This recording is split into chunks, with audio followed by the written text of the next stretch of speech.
Well, a recent dip in tourism is shaking up the Strip, and it's the casino dealers who are paying the price. 8 News Now reporter Nick Summers sharing how this downturn is affecting the people behind the table.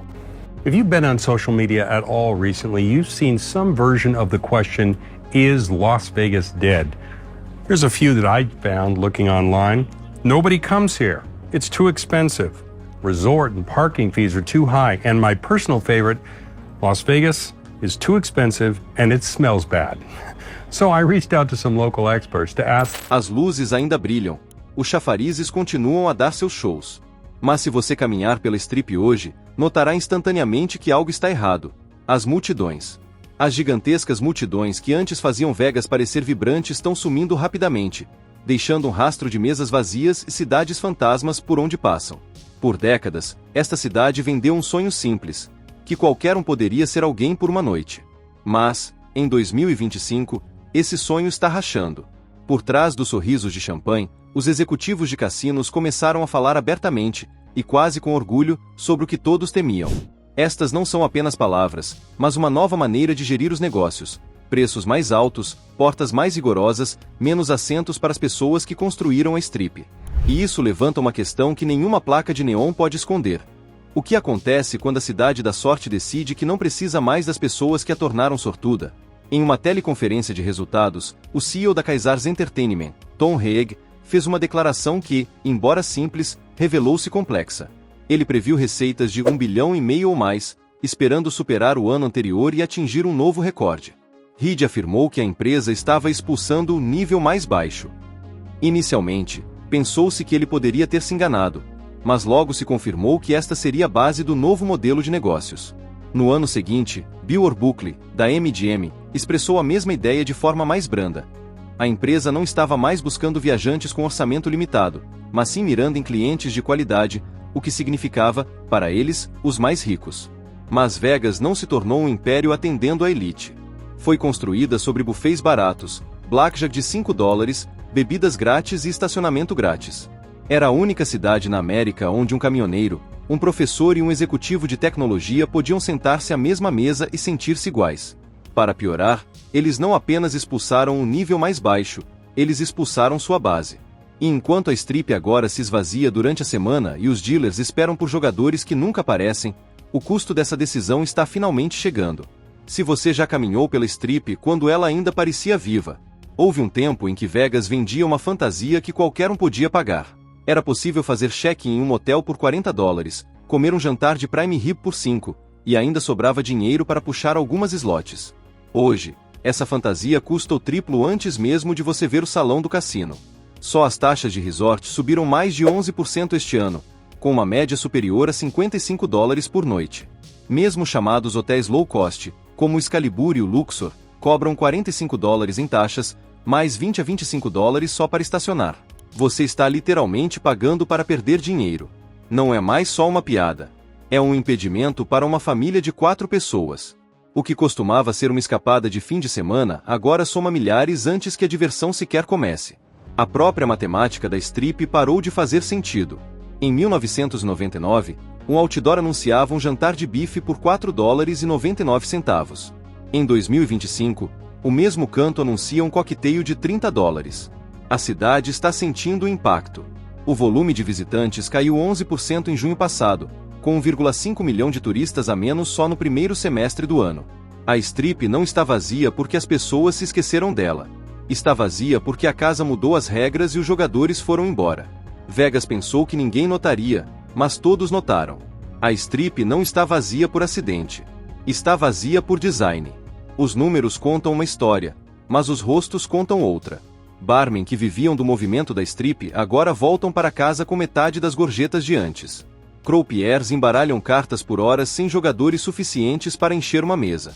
Motoristas de táxi circulam pelo aeroporto por mais tempo, esperando por corridas que nunca chegam. Para aqueles que construíram suas vidas em torno da energia incessante de Vegas, o silêncio é ensurdecedor. Uma garçonete no Flamingo diz que os fins de semana ainda parecem agitados, mas na terça-feira é como se alguém tivesse desligado o interruptor. Seus turnos são mais curtos, suas gorjetas mais leves, e os clientes habituais que vinham a cada poucos meses sumiram. Parece que perdemos o meio, lamenta ela. Os restaurantes locais, As lojas de t-shirts e os vendedores de ingressos também estão desaparecendo. As lojas de presentes que antes prosperavam com o fluxo de pessoas agora fecham antes da meia-noite. Os dados confirmam. A ocupação da Strip caiu de 80% para 81%, com os quartos durante a semana ficando semi-vazios. Os oficiais chamam de uma correção temporária. Os insiders sussurram a verdade. É uma quebra de volume. David Null, diretor-geral da SEG Dealer School, que começou como croupier em 1991, diz que viu um declínio nas matrículas semelhante ao que a indústria experimentou durante a pandemia de Covid-19. Vimos nossas matrículas caírem, o interesse em se tornar um dealer. Costumávamos ter muito mais gente fazendo a transição de outros estados, atraídos pela oportunidade que Vegas era. Quando os trabalhadores que serviram o sonho não conseguem mais viver dentro dele, uma cidade começa a se autodestruir. Vegas não está apenas perdendo turistas. Está perdendo as pessoas que fizeram as luzes brilharem. Se você acha que Vegas se esqueceu de quem a construiu, comente. Tragam a velha Strip de volta. Vamos ver quantos ainda se lembram.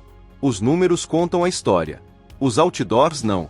Por trás das luzes piscantes e dos anúncios glamourosos, a Strip está silenciosamente sangrando.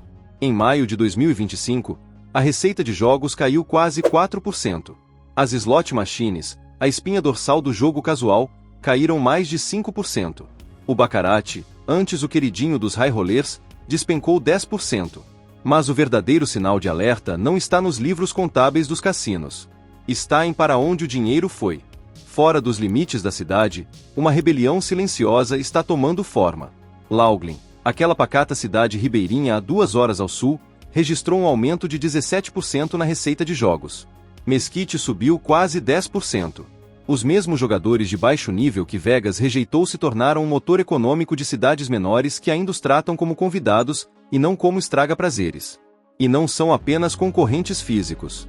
O jogo online também está explodindo. Só em julho de 2025, os cassinos digitais arrecadaram 1,78 bilhão de dólares, um aumento de mais de 20% em relação ao ano anterior. Os jogadores estão trocando passagens aéreas por telas de celular. Eles podem jogar em casa, ter melhores chances e pular a taxa de resort de $55 e o custo de estacionamento de $25. Vegas pensou que poderia afastar a ralé. Em vez disso, empurrou-os para uma indústria que nunca dorme, nunca cobra estacionamento e nunca julga um saldo bancário. As mesmas pessoas que antes enchiam a Strip estão agora alimentando sua maior competição. Quando as mesas virtuais estão cheias e as reais ficam vazias, o que isso diz sobre a cidade que um dia se autodenominou a capital da sorte? Em alguma sala de reuniões, alguém pensou ter descoberto o segredo. Menos visitantes, preços mais altos, lucros mais ricos. Parecia limpo no papel. Marca de luxo, exclusividade, uma corda de veludo para a elite. Mas Vegas nunca foi construída para balancetes. Foi construída com barulho, caos e volume. 10 mil jogadores ricos jamais substituirão a energia ou o poder de compra de 100 mil sonhadores de classe média. Uma mesa de blackjack de $100 semivazia não compensa 10 mesas de $10 cheias de risos, gorjetas e clientes recorrentes. Até as joias da coroa da cidade estão sentindo frio.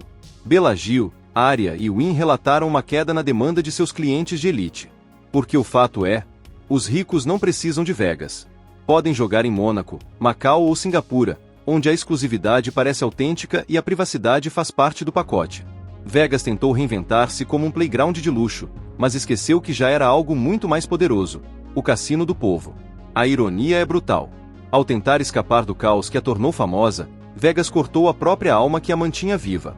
As showgirls, os jogadores de slots, os ônibus de excursão, os aposentados em busca de sorte. Eles nunca foram o problema. Eles eram o coração. Agora, a Strip está aprendendo o que todo cassino deveria saber. Não se pode ser mais esperto do que a matemática. Quando a classe média desaparece, até os ricos perdem a multidão que os fazia sentir ricos. A cidade que um dia funcionava à base de sonhos está agora funcionando com o oposto. E a casa pode finalmente estar perdendo. Nem todos estão ignorando os sinais de alerta, no entanto.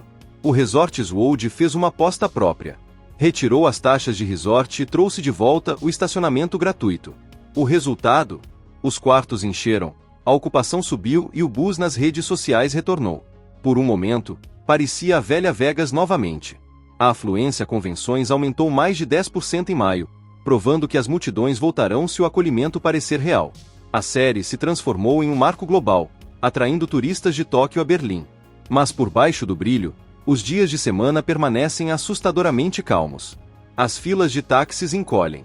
Croupiers jogam paciência esperando por clientes. Os locais agora chamam de cidade de 2 dias.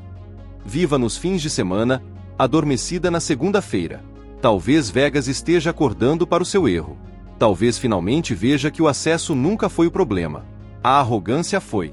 Vegas costumava ser o grande equalizador. Um encanador de Fênix e um advogado de Los Angeles podiam sentar-se lado a lado. As mesmas probabilidades, as mesmas risadas, a mesma bebida na mão. Esse era o acordo. Por uma noite, todos importavam.